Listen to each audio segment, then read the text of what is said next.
तुला राशि वाले बंधुओं, स्वागत करते हैं आप सभी का तुला राशि भिंड यूट्यूब चैनल में। तो तुला राशि वालों, जरा ध्यान से सुनिए, क्योंकि बंधुओं आपके लिए खतरे की घंटी बज चुकी है।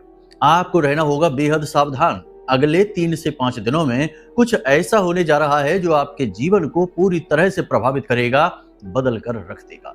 जी हाँ बंधुओं, इस कार्यक्रम को अंत तक जरूर देखना, क्योंकि हम आपको ऐसी ऐसी बातें बताने जा रहे हैं जो शायद आपको कोई बताएगा नहीं, लेकिन इन्हें जानना आपके लिए बेहद आवश्यक है, क्योंकि ये आपके आने वाले समय का, आने वाले 3 से 5 दिनों का पूरा रोड मैप होगा। इन बातों को जानने के बाद आप बहुत सारी मुसीबतों से पहले ही बच जाएंगे, क्योंकि आप समझ जाएंगे कि जीवन आपका किस दिशा में जा रहा है, क्या निर्णय आपको लेना है, किन चीजों से दूरी बनानी है और किन चीजों को करना शुरू कर देना है। बहुत ही महत्वपूर्ण जानकारी और ज्ञान लेकर हम आपके लिए आए हैं। साथ ही साथ आपको बता दें कि 7 बड़ी भविष्यवाणियां आपकी हम करेंगे, जो लगभग 70 से 80% आपके जीवन पर प्रभावित करेंगी, आपको आपके जीवन पर फिट बैठेंगी और आपको अपने आने वाले समय को समझने में बहुत ही बड़ी भूमिका निभाएंगी।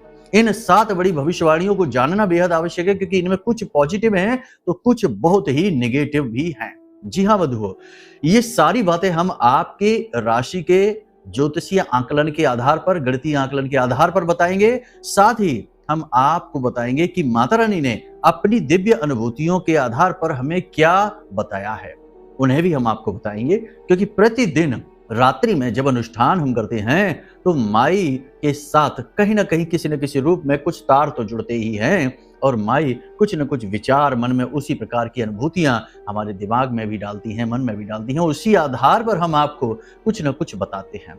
यकीन मानिए बंधुओं कि बहुत सारे ऐसे लोग हैं जो हमें फोन करते हैं और कहते हैं कि गुरुजी, आपने कहा था कि जीवन में एक व्यक्ति आएगा जो आपको धोखा देगा, ठग लेगा, उससे सावधान रहना। लेकिन हमने आपका वो वाला कार्यक्रम नहीं देखा और 2-3 दिन में हमारे साथ ऐसी घटना घटी, फिर अचानक वो कार्यक्रम भी आपका हमारे सामने आया, तो हमें जानकर बड़ा आश्चर्य हुआ कि आपने ये पहले से ही कैसे बता दिया कि कोई एक व्यक्ति आएगा और धोखा देगा। आज हमारे ऊपर लॉस हो गया, हमने शेयर मार्केट में किसी की बातों में आकर पैसा लगा दिया और हमारा पैसा डूब गया।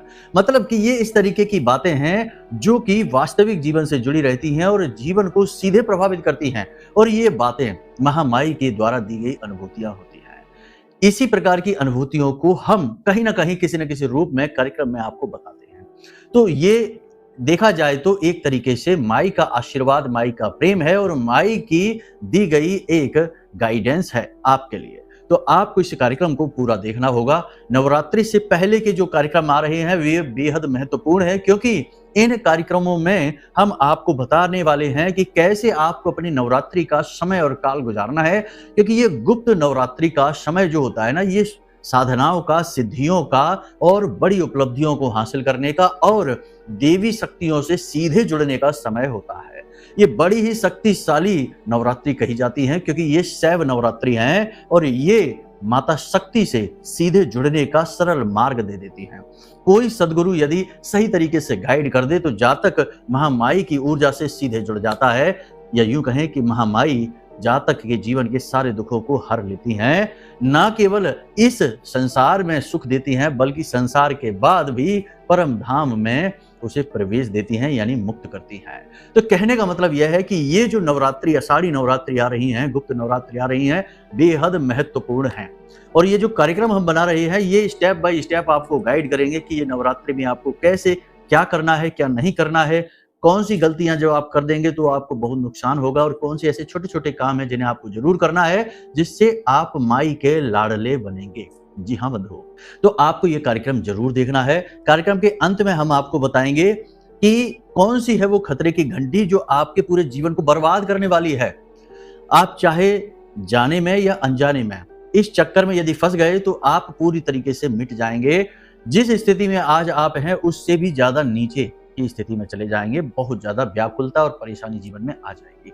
तो कहने का मतलब यह है कि यह कार्यक्रम बेहद महत्वपूर्ण है, इसे अंत तक जरूर देखना है, और इस कार्यक्रम के माध्यम से आपके जीवन में माई का सीधा आशीर्वाद, सीधी कृपा आने वाली है। जी हाँ बंधुओं, और हम माई के एक छोटे से तुच्छ से दास हैं, और हम पूर्ण विश्वास के साथ ये कहते हैं कि जो इस कार्यक्रम को अंत तक देखेगा वह जरूर सदगति को प्राप्त होगा, माई का लाडला बनेगा।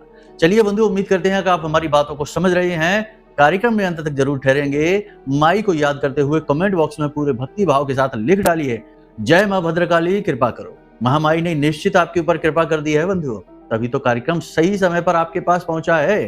तो चलिए, यदि भाव और गहरा है तो लिख डालिए कि मैं भी माई के परिवार का हिस्सा हूं। बड़ी ही किस्मत की बात है, भाग्य की बात है कि आपको सीधे घर बैठे बैठे माई के परिवार का हिस्सा बनने का अवसर प्राप्त हो रहा है। इसी के साथ साथ बंधुओं, आपको हम बता दें कि जो नवरात्रि हैं उनमें विशेष महा अनुष्ठान पूरी रात्रि किए जाते हैं, जो हम स्वयं करते हैं। अब ऐसे में आपके पास एक अवसर जो हम आपको दे रहे हैं, माई से आज्ञा प्राप्त करके, कि आप चाहें तो इस अनुष्ठान में पूरे 9 दिनों तक भी भाग ले सकते हैं या किसी भी एक दिन भाग ले सकते हैं। एक दिन का हो चाहे 9 दिन का हो, माई की कृपा तो आपको पहुंचेगी ही, प्राप्त होगी ही। तो आप कैसे भाग ले सकते हैं, इसके लिए वीडियो में नंबर दिए गए हैं, इन नंबरों पर फोन करिए और सारी जानकारी प्राप्त कर लीजिए। और जब आप भाग ले लेंगे, यानी छोटी सी दक्षिणा लगेगी, सीधी सी बात है, क्योंकि चीजों की व्यवस्थाएं बनाने में मूल्य तो लगता ही है। कुछ भी फ्री तो है नहीं इस संसार में, सबकी घर गृहस्थियां चल रही हैं एक दूसरे के लेन देन से। तो हमें कोई मूल्य देगा तो हम कुछ सामान खरीदेंगे, तो दुकानदार की घर गृहस्थी चलेगी। तो इस पे ज्यादा आप दिमाग नहीं लगाना, भाव प्रधान बनिए, मूल्य प्रधान न बनिए, ठीक है। तो कहने का मतलब यह है कि छोटी सी दक्षिणा लगी, फिर जब आप भाग ले लेंगे तो उसमें हम आपको एक वीडियो और कुछ गाइडेंस भेजेंगे कि आपको पूरे नवरात्रि के समय और काल में क्या क्या करना है, और समय समय पर आपसे संपर्क करके आपको मार्गदर्शन भी देते रहेंगे, ठीक है। तो यदि भाग लेना चाहते हैं तो नंबर वीडियो में है, इन पर फोन करिए और जल्दी से जानकारी प्राप्त कर लीजिए, ठीक है। चलिए बंधुओं, अब अपने मूल विषय को शुरू करते हैं। सबसे पहले बात करते हैं 7 सबसे बड़ी भविष्यवाणियों की।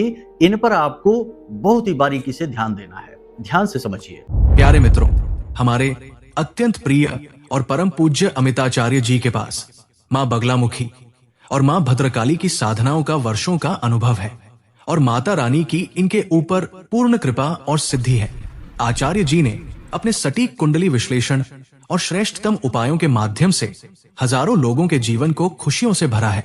आचार्य जी का कुंडली विश्लेषण और उपाय करवाने का तरीका इतना अद्भुत है कि जीवन के हर एक दुख और कष्ट का कारण जड़ से ही समाप्त हो जाता है।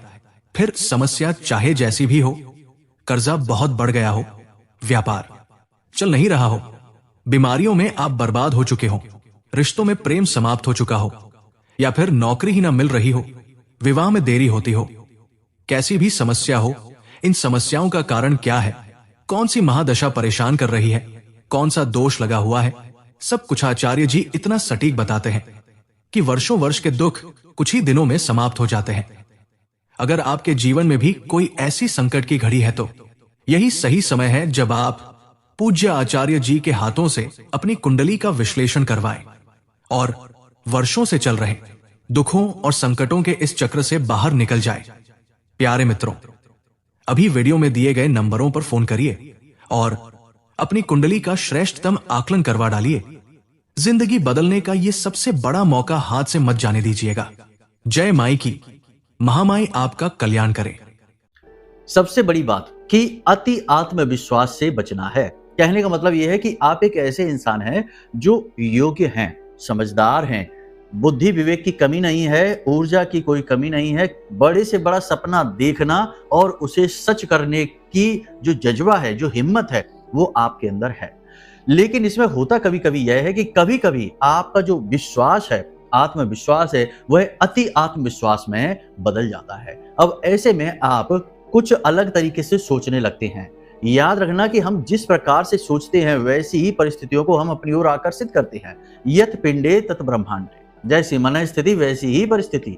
तो आप जब अति आत्मविश्वास में होंगे तो आप दूसरों को नीचा समझने लगेंगे, अपनी योग्यता को कुछ ज्यादा ही आकलन करके माप तोल करने लगेंगे, और ऐसे में आपके अंदर अभिमान के बीज अंकुरित होने लगते हैं। याद रखना, ये जो बातें हम आपसे कह रहे हैं, ये आप अपने बारे में स्वच्छ आकलन करेंगे तभी आप समझेंगे, वरना तो आप कहेंगे कि गुरुजी क्या कह रहे हैं, ये हम तो ऐसे हैं नहीं। आप मानव हैं, मानव के अंदर सभी मानवीय गुण होते हैं। तो कोई भी मानव काम, क्रोध, मद, लोभ, मोह, इन 5 शत्रुओं से विजय प्राप्त नहीं कर सकता। हाँ, इनसे मित्रता करके तालमेल बनाकर जीवन को सुंदर जरूर बना सकता है। आप भी ऐसा करते हैं, लेकिन कभी कभी चीजें बिगड़ जाती है। तो अति आत्मविश्वास नहीं करना है, किसी को नीचा नहीं दिखाना है, किसी को हीन नहीं समझना है, और अपनी वाणी से और अपने कार्यों से किसी को भी नीचा नहीं दिखाना है, ठीक है? इस चीज़ का आप ध्यान रखें। देखो, आप चाहे कुछ भी कर ले, चाहे कहीं भी कर ले, कोई आपको देखे या ना देखे, लेकिन वह तो देख ही रहा है ना, वह तो सबको देख रहा है और उसकी दृष्टि से कोई नहीं बच पाया है। तो बस आपको यही ख्याल रखना है कि आप जो कह रहे हैं, कर रहे हैं, चाहे किसी के पीठ के पीछे कह रहे हों या कुछ भी आप कह रहे कर रहे हैं, उसे वो देख रहा है, सुन रहा है, उसको दिखाना भी है कि वो कहीं हम कुछ गलत तो नहीं कर रहे, उसकी परीक्षा में कहीं हम फेल तो नहीं हो रहे। मतलब कि सात्विक विचारों के साथ चलना है, ठीक है?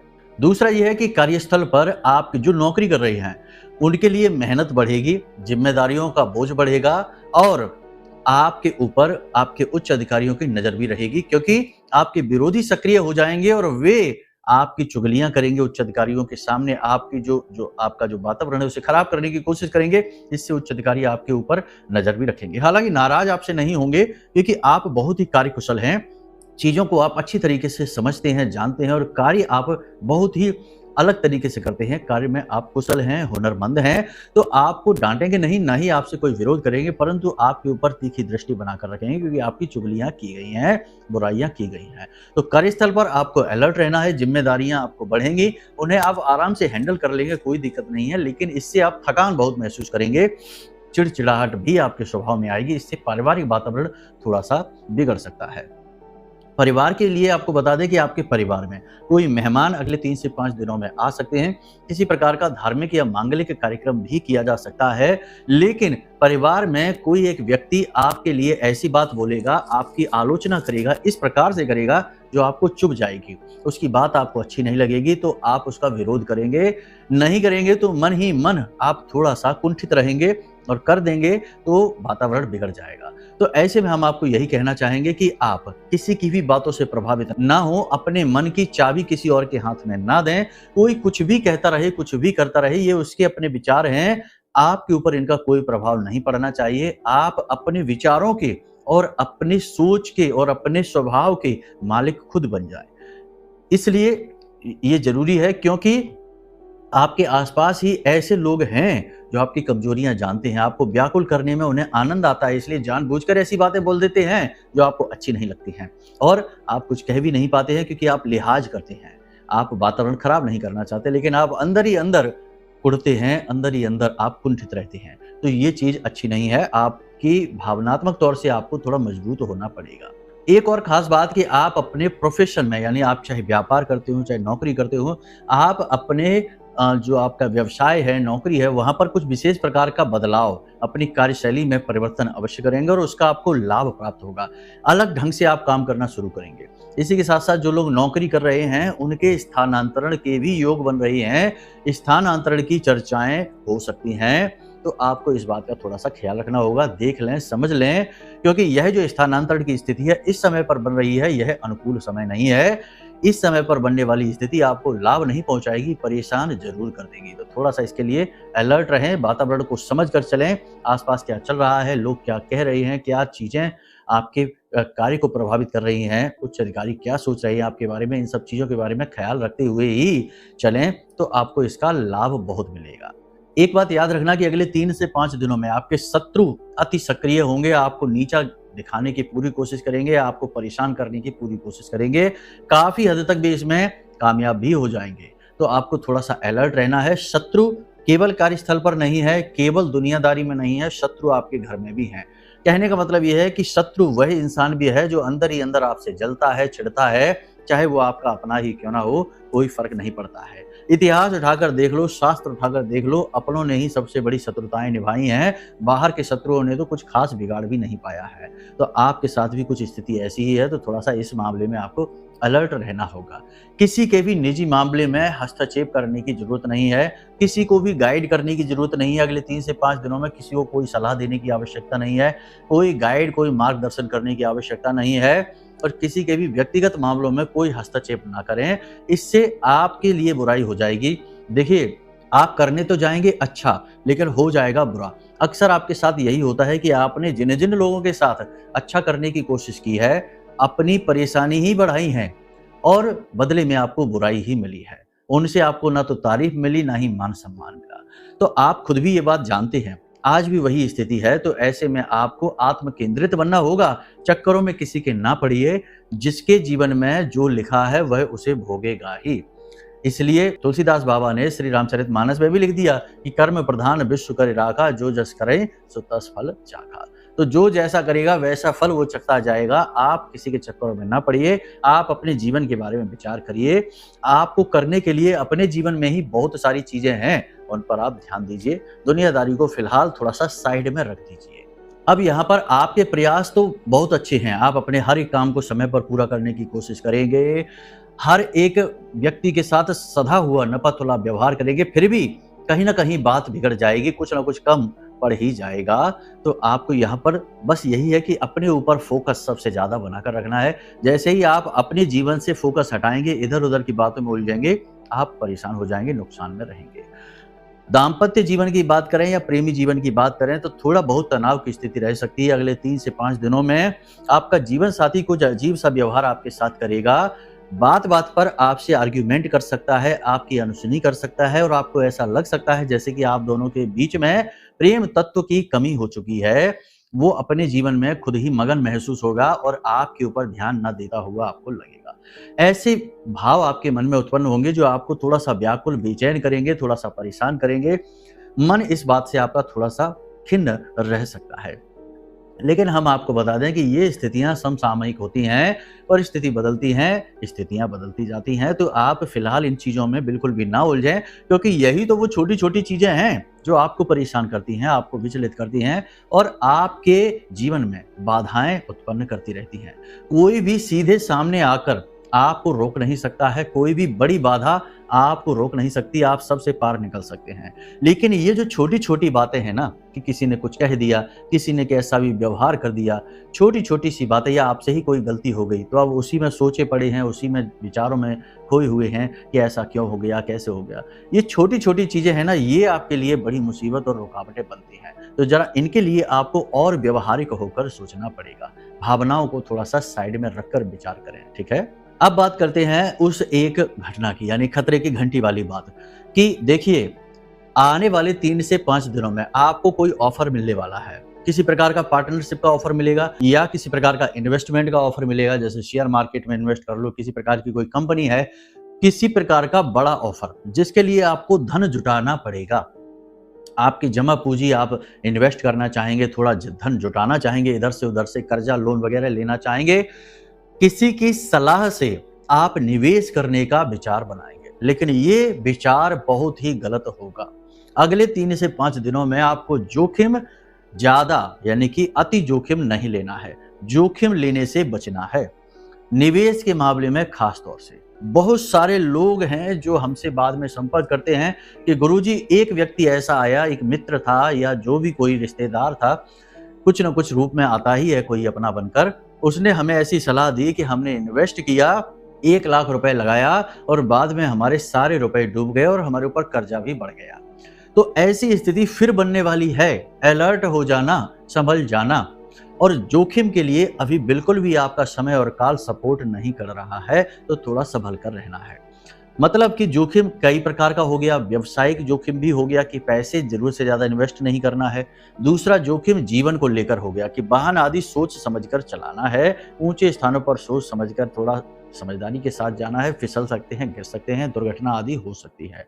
तीसरा अग्नि से और करंट से बचकर रहना है, झटका वगैरह बिजली का लग सकता है। तो ये जोखिम जो है ना, इनसे बचना है, यानी कि जोखिम ज्यादा नहीं लेना है।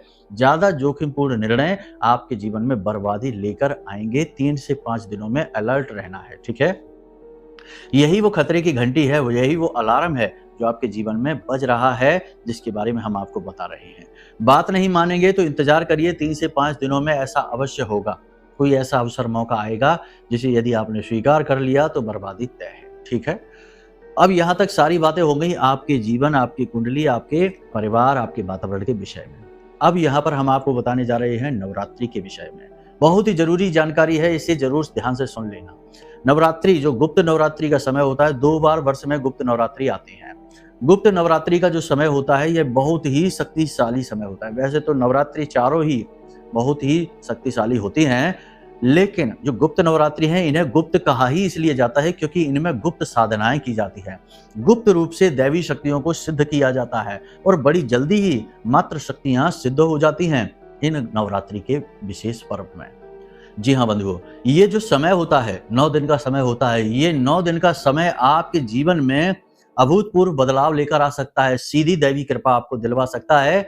इस समय पर जो समझदार हैं, जो समझते हैं धर्म को, भगवान को, अध्यात्म को और स्वयं को भी, क्योंकि जिनके पास खुद का बोध नहीं होगा, ऐसे मूर्खों को तो किसी भी बात से फर्क ही नहीं पड़ता है।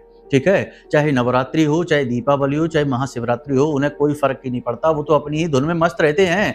बाद में एक बार जब जाकर बुरी तरीके से फंस जाते हैं तो फिर उन्हें झटका लगता है, लेकिन समय तब तक बहुत खराब हो जाता है। तो उनकी हम बात ही नहीं कर रहे हैं। किसी भी देवी देवता से जुड़ने के लिए खुद का बोध होना, स्व का बोध होना अत्यंत आवश्यक है। गंभीरता होना अत्यंत आवश्यक है। विषय की गंभीरता को जानना, चीजों को समझना और इस संसार के संचालन की शक्ति को समझना बहुत आवश्यक है। अध्यात्म को समझना बहुत आवश्यक है। तो जिन लोगों में ये समझ है, ऐसे लोग इस विशेष समय और काल का पूरा लाभ लेना चाहते हैं। व्रत उपवास करके, अनुष्ठान करके, पूर्ण ब्रह्मचर्य का पालन करके, जमीन पर लेटकर माई की शरण में जाकर छोटे छोटे अनुष्ठानों के माध्यम से ही माई से सीधी कृपा प्राप्त कर लेते हैं। ये वो समय और काल है जब शक्ति का जागरण होता है इस मृत्यु लोक में, और इस ब्रह्मांड के कोने कोने में शक्ति प्रस्फुटित होती है और हर एक जीव के कल्याण के लिए प्रकट होती है। अब ऐसे में आपको पूर्ण लाभ प्राप्त करना है तो आप क्या करें, ध्यान से सुनिए। सबसे पहली चीज की 26 तारीख को ही कलश स्थापित कर लीजिए। मिट्टी का एक कलश लेकर आइए जिसके ऊपर पारा लगाओ, यानी एक कटोरी नुमा ढक्कन होता है, उसे लेकर आइए और एक जटा नारियल और पीले रंग का धागा, पीले रंग की चुनरी लेकर आइए। मां बगलामुखी के नाम से विशेष कलश स्थापित करिए। 10 महाविद्याओं में 8वीं महाविद्या और कलयुग की सबसे तीव्र विद्या हैं, जिन्हें स्वयं भगवान श्री हरि विष्णु ने इस धरती पर अवतरित होने के लिए बोला था। देखो, शास्त्रों में तो बहुत कुछ लिखा है, बताएंगे तो फिर घंटों का कार्यक्रम उसी कथा कहानी में ही चला जाएगा। मूल बात को आप ध्यान से समझिए। मां बगलामुखी जो हमारी आराध्य देवी हैं, उनके विषय में ही चर्चा हम करेंगे। तो आपको क्या करना है कि कलश ले आए, नारियल ले आए, चुनरी ले आए। अब आपको 26 तारीख को सुबह सुबह या शाम के समय कभी भी कर सकते हैं। कलश में जल भरिए, थोड़ी सी तुलसी मैया की जो मिट्टी है उसको डालिए, हल्दी डालिए, एक सिक्का डालिए, चांदी का डाल दें तो सर्वोत्तम रहेगा। थोड़ा सा उसमें गंगा जल डालिए और उसमें थोड़े से चावल वगैरह भी डाल सकते हैं। उसके बाद उसे ढक दीजिए और जो ऊपर पारा है, ढक्कन है, उसके ऊपर अन्न भरिए। गेहूं के दाने डाल सकते हैं, चावल डाल सकते हैं, उसे डालिए और उसके ऊपर नारियल जो लेकर आए हैं, उस नारियल के ऊपर चुनरी लपेटिए पीली वाली और पीले धागे से 7 बार उसे लपेटिए। गांठ वगैरह नहीं लगाना है और उस नारियल को उस कलश के ऊपर स्थापित कर लीजिए। आप जब पूजा करने बैठे तो उस नारियल का जो मुख है वह आपकी ओर होना चाहिए। ठीक है, तो इस प्रकार से कलश स्थापित करिए। अब प्रतिदिन सुबह के समय इस कलश से जल को निकालकर अपने घर के मुख्य दरवाजे पर, घर की छत पर, घर के सभी कोनों में और अपने स्नान किए जाने वाले जल में थोड़ा थोड़ा मिला लीजिए और फिर से नया जल इसमें भर दीजिए। सामग्री जो है इसमें उसे डली रहने दो। जो बदलने वाली सामग्री है उसे बदलते चलिए प्रतिदिन। जो अन्न ऊपर रखा है उस अन्न को भी बदलते रहेंगे और उस अन्न को एक जगह एकत्रित करते रहेंगे। बाद में जब नवरात्रि समाप्त हो जाएंगी, नवरात्रि पारण हो जाएगा, उसके बाद ये जो अन्न है इसे मंदिर में जाकर दान कर देंगे और ये नारियल है इसे विसर्जित कर देंगे, क्योंकि ये माई का स्वरूप बनकर आपके घर में आएगा। इसे विसर्जित कर देंगे, जल विसर्जित कर देंगे और इस कलश को भी घर में दक्षिणी दिशा में कहीं रख देंगे। ठीक है, इसका प्रयोग नहीं करेंगे, मिट्टी का कलश है। बाद में चाहे तो इसे भी विसर्जित कर सकते हैं। तो ये क्रिया आपको करनी है। अब कुछ विशेष पूजा पाठ है, इसे भी ध्यान से समझ लो। ये बहुत ही आवश्यक है, इससे आपका भाग्योदय हो जाएगा 100% गारंटी के साथ। तो देखिए, वीडियो की स्क्रीन पर आपको एक मंत्र दिखाई दे रहा है। इस मंत्र को हम बोलेंगे नहीं, बस इस मंत्र को आप देख लीजिए। इसे आप स्क्रीनशॉट ले लो या नोट कर लो। इस मंत्र को 36 अक्षरी स्तंभन मंत्र कहा जाता है। मां बगलामुखी का सबसे शक्तिशाली मंत्र है और ये मंत्र हम आपको दे रहे हैं, यानी यह पहले से ही सिद्ध मंत्र है। पहले उच्चारण से ही यह आपके जीवन में प्रभाव देना शुरू कर देगा और हमारे द्वारा जा रहा है तो गुरु शिष्य परंपरा के अंतर्गत जा रहा है, तो बेखौफ होकर बिना किसी डर के इस मंत्र का उच्चारण शुरू कर देना। ठीक है, आपको करना क्या है, ध्यान से सुनिए। हल्दी की माला से इस मंत्र का 3 माला प्रतिदिन जाप करना है। माई की कृपा प्राप्त करने का संकल्प लेने के बाद गाय के घी का दीपक जलाएं, पीले रंग का प्रसाद माई को अर्पित करें, पीले वस्त्र खुद धारण करें और पीले रंग के आसन पर ही माई को विराजमान करें। यदि फोटो नहीं है, यदि आपको माई का चालीसा, यदि आपको फोटो माई की चाहिए या माई का आपको कवच पाठ और आरती चाहिए तो आप वीडियो में दिए गए नंबरों पर फोन करिए। आपको हम सारी चीजें आपके व्हाट्सएप नंबर पर भेज देंगे, सारी चीजें आपको प्राप्त हो जाएंगी। तो माई को आप स्थापित करिए, प्रतिदिन चालीसा और कवच पाठ करिए और 3 माला इस मंत्र का उच्चारण आप करिए। देखिए कैसे चमत्कार आपके जीवन में घटित होने लगते हैं। नियम संयम का विशेष ख्याल रखना, जुआ, शराब, सट्टेबाजी, मांसाहार, उल्टी सीधी चीजें, तामसिक भोजन से दूर रहिए, प्याज लहसुन भी ना खाइए, जमीन पर सोइए और पूर्ण ब्रह्मचर्य का पालन करिए। झूठ जितना हो सके कम से कम बोलिए, किसी का अहित हो जाए ऐसा कोई झूठ नहीं बोलना है। बस इन नियमों का पालन करिए और देखिए फिर कैसे आपका उद्धार होता है। नवरात्रि के लिए ये विशेष गाइडेंस है। अब यदि आप अनुष्ठान में भाग लेना चाहते हैं तो हम बता ही चुके हैं, उस समय भी हम आपको किसी न किसी प्रकार से गाइडेंस करेंगे, आपको कुछ वीडियो भेजेंगे, आपके नंबर पर कुछ जानकारियां भेजेंगे, तो वो सारी प्राप्त करने के लिए भी आप वीडियो में दिए गए नंबर पर फोन कर सकते हैं। यदि जीवन में विशेष बाधा परेशानियां हैं, समझ नहीं आ रहा है कि कैसे बाहर निकलेंगे, तो हो सकता है कि कुंडली में किसी प्रकार की दोष हो, कोई बाधा हो, कोई योग युतियां हो जो आपको परेशान कर रही हो, तो उनसे मुक्ति के लिए भी आप कुंडली विश्लेषण करा सकते हैं। नंबर वीडियो में है, फोन करिए। हम छोटी सी दक्षिणा के साथ आपकी कुंडली का श्रेष्ठतम आकलन करके कुंडली अनुसार विशेष उपाय आपको बता देंगे, तो आपका उद्धार निश्चित हो जाएगा। ठीक है, तो चलिए बंधु, हमेशा हंसते रहिए, मुस्कुराते रहिए, सकारात्मक रहिए और महामाई माँ बगलामुखी माँ भद्रकाली पर अपनी आस्था और विश्वास बनाकर रखिए, आपका उद्धार होगा। प्रेम से बोलिए जय माई की। हमारे प्रिय और परम पूज्य आचार्य जी ने अपनी साधनाओं के अनुभवों पर आधारित शक्तिशाली उपाय और क्रियाओं के माध्यम से हजारों लोगों के जीवन को पूरी तरह से बदला है। आचार्य जी के द्वारा बताया गया हर एक उपाय इतना सटीक और कारगर होता है कि जो भी इसे पूरे भाव के साथ कर लेता है उसे साक्षात महामाई की कृपा और आशीर्वाद प्राप्त हो जाती है। इसलिए निसंकोच इन उपायों को पूरे भाव के साथ करिए, आपका कल्याण होगा। जय माई की।